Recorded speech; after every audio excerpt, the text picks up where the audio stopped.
Toutes les dispositions seront prises afin que les citernes ne dépassent 24 heures avant leur dédouanement. C'est l'instruction donnée par le Premier ministre, le général de division Abdoulaye Maïga, lors de sa visite dans 2 services stratégiques dans l'approvisionnement de notre pays en carburant. La visite a été précédée de la réunion du comité interministériel de gestion des crises et catastrophes, réunion au cours de laquelle le chef du gouvernement a déploré les longues files d'attente dans les stations-service. Bamako est depuis ce mardi le carrefour des entrepreneurs des pays de l'AES, mais aussi du Ghana et du Sénégal. Le premier salon international de l'entrepreneuriat AES a ouvert ses portes pour 4 jours.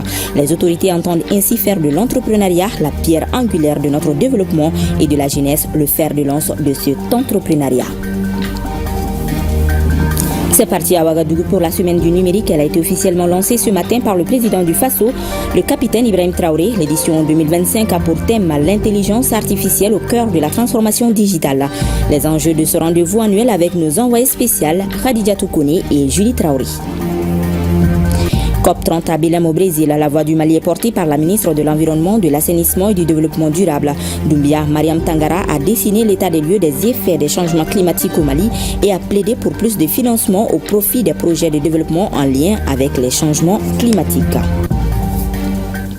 Mesdames et messieurs, bonsoir et bienvenue dans ce 20h. Je vous le disais, le Premier ministre, ministre de l'Administration territoriale et de la décentralisation, le général de division Abdoulaye Maïga a présidé ce matin la réunion ordinaire du comité interministériel de gestion des crises et catastrophes à la primature.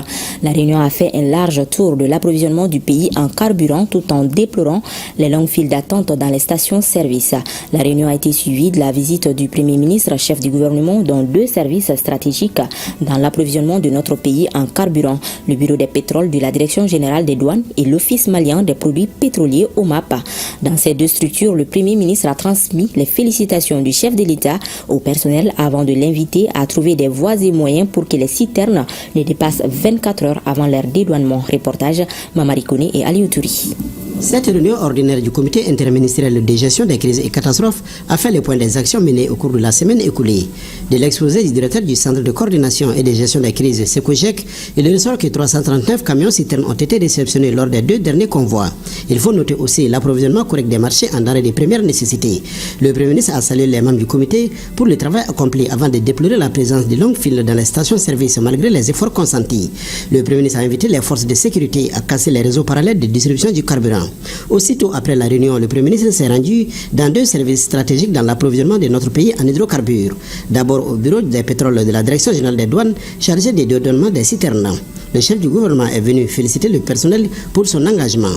Au bureau des pétroles, on entend bien jouer sa partition.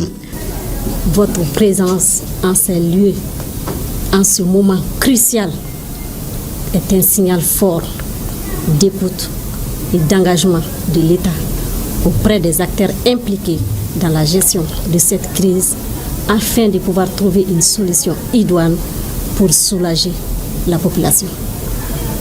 Dans cette dynamique, le bureau des produits pétroliers, l'ensemble du personnel des douanes, sur les orientations et la vision éclairée du ministre de l'économie et des finances, au leadership du directeur général des douanes, l'administration des douanes, tout le personnel est engagé pour trouver une solution idoine. Et à cet effet, nous avons fait une note de service le 11 octobre passé pour déclarer qu'au niveau du bureau des produits pétroliers, ce bureau est ouvert 24 sur 24 dans le cadre de diligenter le traitement des déclarations déposées au niveau des bureaux des produits pétroliers.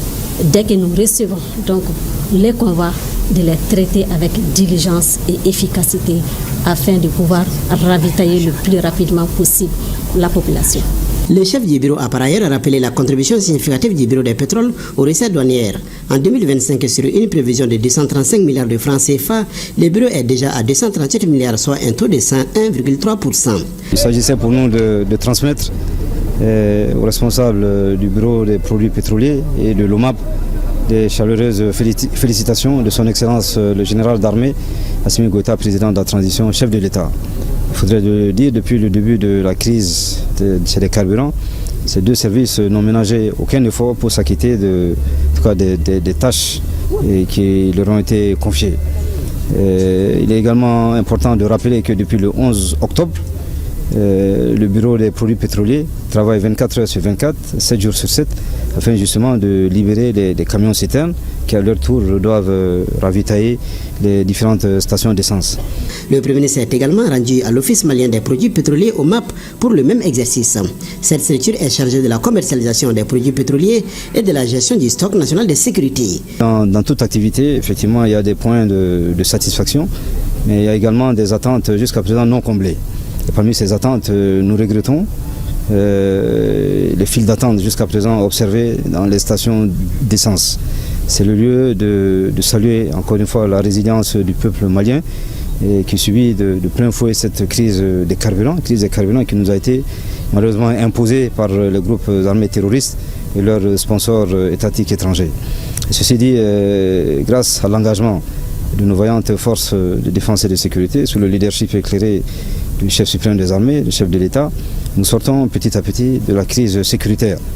Donc, mais il y a malheureusement ces difficultés que nous observons ici et là dans l'approvisionnement normal et la distribution du carburant, en particulier dans les agglomérations, ce qui nous oblige quelque part jusqu'à présent à améliorer le dispositif mis en place. C'est dans ce cadre que le chef de l'État nous a instruit dorénavant de mettre en place un dispositif grâce auquel les camions citernes ne passeront plus 24 heures au bureau malien, au bureau des produits pétroliers et au niveau de l'OMAP. Mais au même moment, nous observons aussi des files d'attente de camions souvent remplis de carburant, ce qui n'est pas du tout normal. Donc il est important, comme je dis, de voir comment simplifier les procédures. Ceci demande l'engagement de tout un chacun. Dans la cour de l'OMAP, le Premier ministre a assisté au départ de quelques citernes qui ont déjà rempli les formalités de dédouanement direction les stations-service.